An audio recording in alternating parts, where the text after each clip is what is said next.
is a world bigger than your community. You tend to put in all of your service, all of your time, all of your effort in only that particular community. When you realize that there are more people that will need it, when you see, ang dami palang magsasaka ngayon, talaga walang pera, wala hindi kumikita. You see that napakarami pala ng mga may sakit din. Ang sakit hindi lamang pala sa bulsa. Ang sakit hindi lamang sa physical. Marami pala may sakit dyan, yung loneliness lang.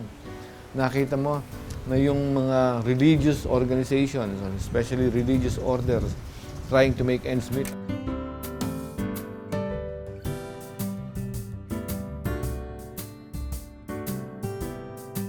The community should be able to give you an opportunity to realize that we have a bigger community. Tama yung sinabi ng Panginoon, it is better to give than to receive.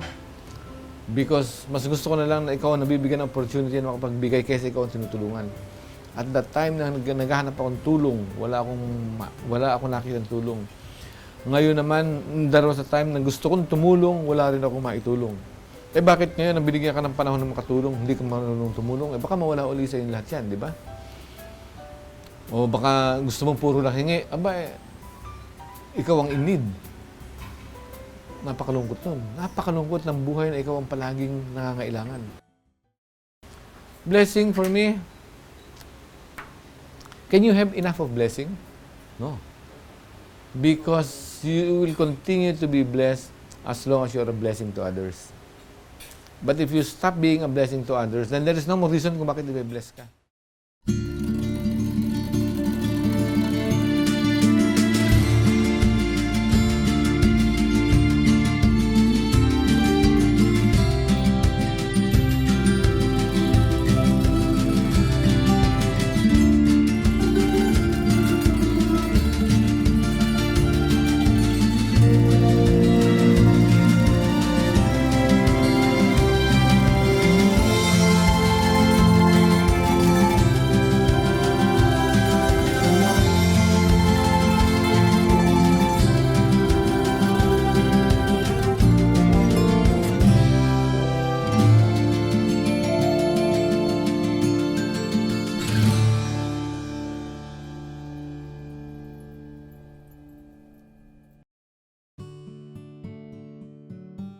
Hindi ko to prayer. It's found in 1 Chronicles.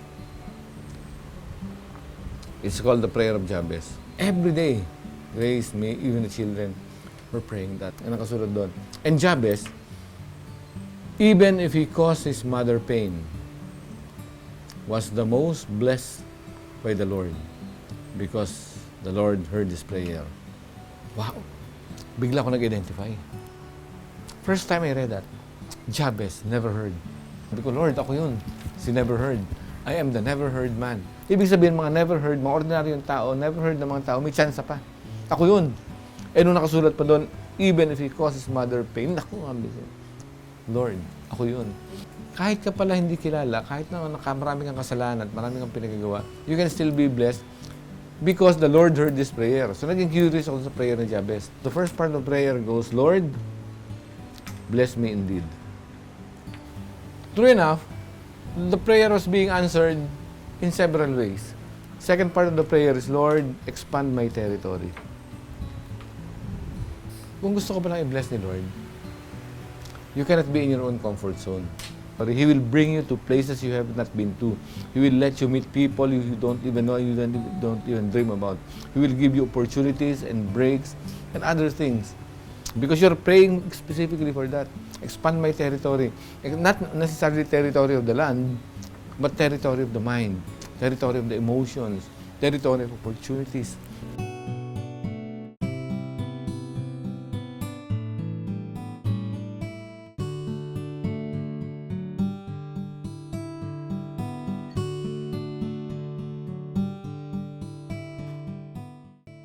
I grew up na dinadala ako sa farm ng tatay ko na nakakakita ako ng baboy, nakakakita ako ng mga halaman, naliligo sa putikan, sumasakay ng kalabaw, sumasakay ng kabayo. Yun yung kinalakihan ko. Walang pagkukulang sa adventure, walang pagkukulang sa magandang experience. Papa kasi kalog siya eh. So when everybody's down, talagang siya yung oh sige, labas tayo, let's go, lahat. Treat ko. Siya yung adventure type eh. So and because of that, na kami, na-appreciate namin ang nature, na-appreciate namin ang traveling, na-appreciate namin ang hindi ka dapat matakot sa whatever food is in front of you. Try it. Life is an adventure. Si Mama siya yung prayerful and selfless na when things go rough and you see her, talagang siya yung parang anchor mo din eh, to stay sane. Papa kasi is very driven, very passionate sa mga ginagawa niya or sa gusto niyang gawin. And no one can stop him but himself or his health. Si Mama naman, very supportive lang talaga sa lahat ng gusto din ni Papa. And very understanding sa lahat ng attitude ng buong pamilya na very strong-willed and driven at the same time.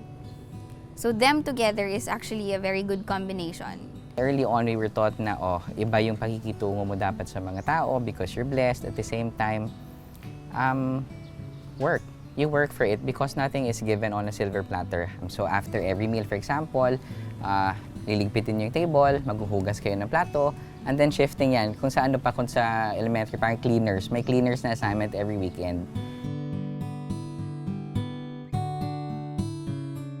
Nung tumaas yung price ng mga fertilizers, so yung alternative na nakita ni Papa was yun, yung maging organic, yung manure, yung compost, in exchange sa fertilizers. So, pero yung itong farm naman na to, nag-start sa konting kangkong lang ata. Tapos baboy na 4 lang din. Tapos yun, dumami na dumami. At ngayon ganito na siya. Ang sugarcane, annual crop siya. So, ibig sabihin, at the end of the year, doon mo lang marirealize kung ilan yung income mo. And then nangyari, bumagsak yung presyo ng asukal, tumaas yung presyo ng fertilizer. And eventually, nag-decide si Papa na mag-venture out na siguro what we need is not just an annual na income na base. Probably what we need is a multi-strain income. So, doon pumasok ngayon yung farm. Growing up natin, nakita namin, especially when the farm was slowly being established. So we tell them na wala kaming background talaga. None of us are agriculturists at all.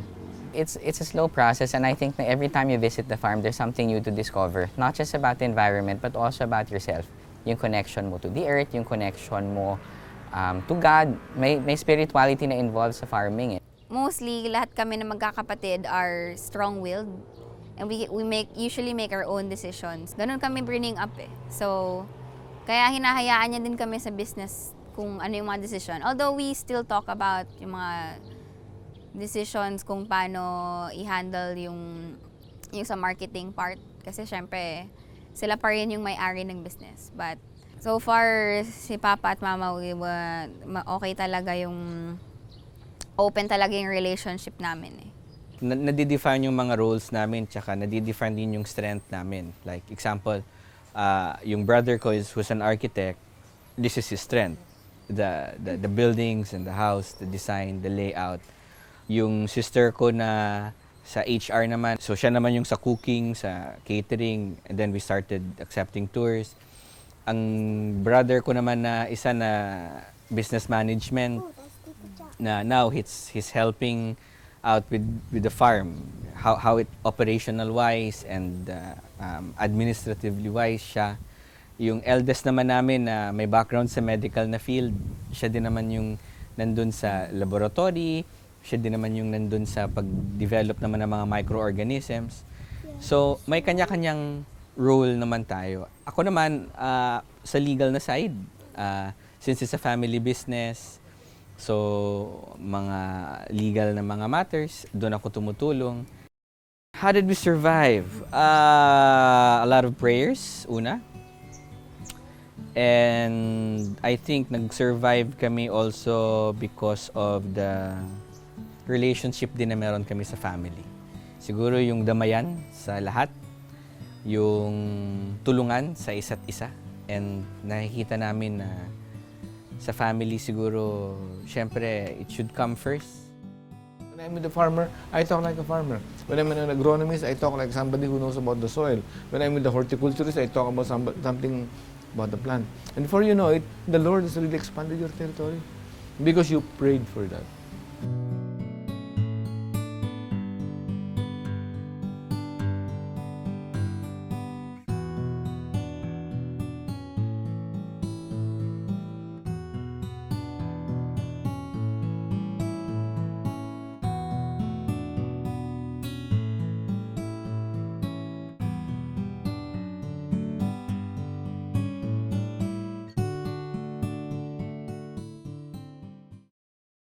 Yun pala, pag na-expand ang territory mo, kung minsan, insecure ka.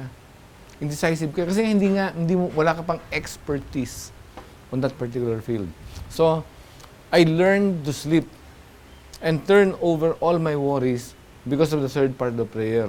Lord, let your hand be my guide. Hindi ko nga naintindihan eh. So, tutulugan ko muna, Lord, ikaw muna bahala niyan. So, yung ganung mga pamamaraan ba? Let your hand. Lord, what will you do? Ano bang gusto mong mangyari dito? Yes? No? Huwag namang maybe. You learn to be able to talk to Him like a confidant. Like somebody who guides you, who mentors you. Kasi yun ang prayer mo eh. I was praying talaga, sabi ko, I hope I will meet a man na yung makadiyos ba, na mabait and all that. Sabi ko, ayoko yung umiinom. So, nung na-meet ko siya, I did not know na Tagalukban, Quezon pala really drinks a lot. Kaya sabi ko, nagulat ako when we got married. And I was praying pati na sana I will get married on my 25th birthday or when I turn 25. And true enough, 25th birthday ko. Kaya May 19 nga eh. Birthday ko rin tapos nagpakasal. Dito sa Negros. Ang nangyari, after that, 2 years kami nag-antay na magkaanak. I was praying also na sana dalawang babae, dalawang lalaki. Yung always, palagi kong, ang dinadasal ko nga, hindi ko nga alam na nasagot naman. So, dalawang babae, dalawang lalaki, tapos may panglima pa, dagdag. Kasi every time he goes to the farm, pag uwi, daan doon sa mga kaibigan, inuman. Nakamotor pa yun, imagine. From Sagay to Victoria, 60 kilometers, tapos naka-motorcycle lang siya. Can you imagine how God must really love him na hindi siya na-aksidente? So, ang nangyari, ni-recruit ko lahat ng mga iinom niyang kasamahan. So, lahat sila pinasama ko sa mission counter hanggang sa may nag-recruit sa amin for Couples for Christ. Ni-recruit ko ulit sila sa Couples for Christ hanggang na bawasan yung inom, hanggang sa binigyan siya ng mga assignments, talk assignments. Medyo nahiya naman siguro, so yun. Nagtigil na talaga ng kainom. But now in the community, my role kasi ang husband and wife, di ba? Yung husband should be the priest and the head of the family. The wife should be submissive to the husband, support. So, it's a struggle between us also. Kasi I have a tendency to say, sige, gawin na natin to, nauunahan. Ayaw niya na gano'n, na nauunahan siya. So, after nung 4 years na to, na nakita ko na hindi na kailangang pilitin kasi passion niya na yung ginagawa niya eh. Then, nag-develop lahat. And then, pasadyos mo na lang. Nasasagot talaga. Answered prayer, yun. Pero, you should not stop praying until you see something happen. Isang passage yun eh. In Mark 11:24, whatever you ask for, believe that you will receive it and you will have it. So, I already believe na dadating yan, pero unceasing prayer yun. Continuous, hanggang makita mo may nangyari. Kung hindi pa, maybe because the answer is, di ba, our Lord tells us naman na there are 4 kinds of prayer daw eh. I mean, how the Lord answers. Yes, kung bagay sa atin. No, kung hindi bagay sa atin. Wait. Wait, because in His own way and time yun eh. Hindi natin mapapwersa yun na tayo lang. Tapos yung pang-apat is, there is something better than what we're asking for. So I was just praying for Mom to stop smoking. And then, yun, in-answer niya. Although, sabi ko nga, na-stroke pa bago naman tumigil. But it became actually na naging closer kami as a family lalo. Because mas banded na naman eh. And then we see to it that every weekend we see each other talaga, family time.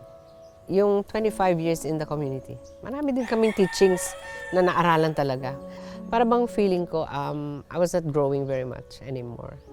Maybe we were being prepared for a higher level of service, which is okay then. As I said, a community life should not be just a community, it's a way of life. So whether we were in or out of the community, andun pa rin yung faith mo ba na you have to sustain it, remain faithful lang sa Kanya.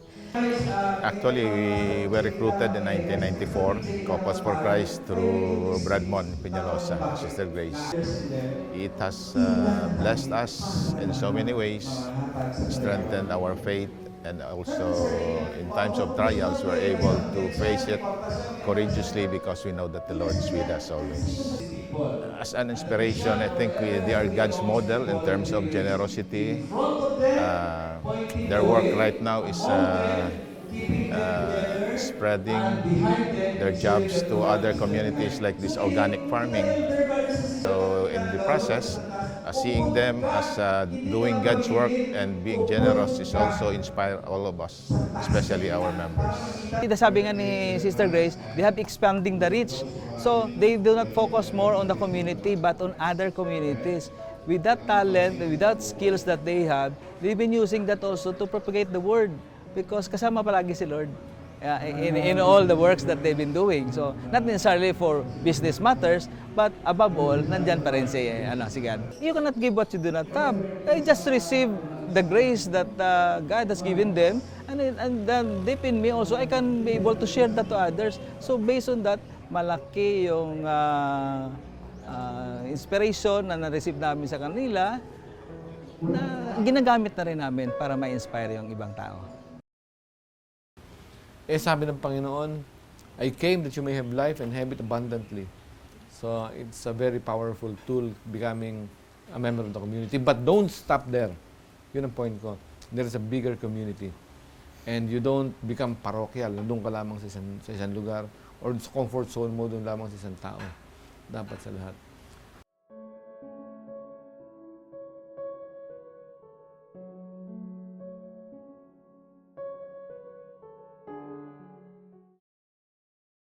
And then the last part of the prayer. Baka kasi pag na-bless ka, nagkameron ka ng nag-expand the territory of your mind and everything, marunong ka na mag-desisyon, marunong ka na magdala. Baka maging mayabang ka. Baka maging matapobre ka. Baka maging oppressor ka o exploiter ka. So the last part of the prayer is, let me commit no harm or evil. Do good to the person you're with. And when you do good, that's the beautiful part. The prayer of Jabez becomes a reality. Ang measurement ko sa success, kung maganda ang ugali ng lahat sa family. Sabi nga nila, success in life may be defined by how we manage when we have everything and how we behave when we have nothing. The more you have no money, dapat mas generous ka. Like any husband and wife, syempre may talagang may awa yun. Living in the same house as them na hanggang ngayon, you see how some petty things can become misunderstandings. Like for example ngayon, syempre kasi si Papa na stroke. The first 2 weeks was really talagang lahat ng patience kailangan mo ibigay. And I saw how patient my mom was kahit medyo madaling magalit na si Papa. Ayaw ko nito, ayaw ko. And then, kita ko talaga how selfless my mom was during those weeks. And then, after naman nun, syempre, siguro my mom would be silent. And then, magpa-prayer time yon to ease the tension, etc. And then, si Papa would come out of the room and then maibubulong kay Mama. And then, he'd kiss my mom. And then, makikita mo na may understanding sila na, sorry, ganito ako kanina. It's okay. You know, yung mga quarrel na ganun, yun, nakikita mo. And yet you see the love pa rin eh.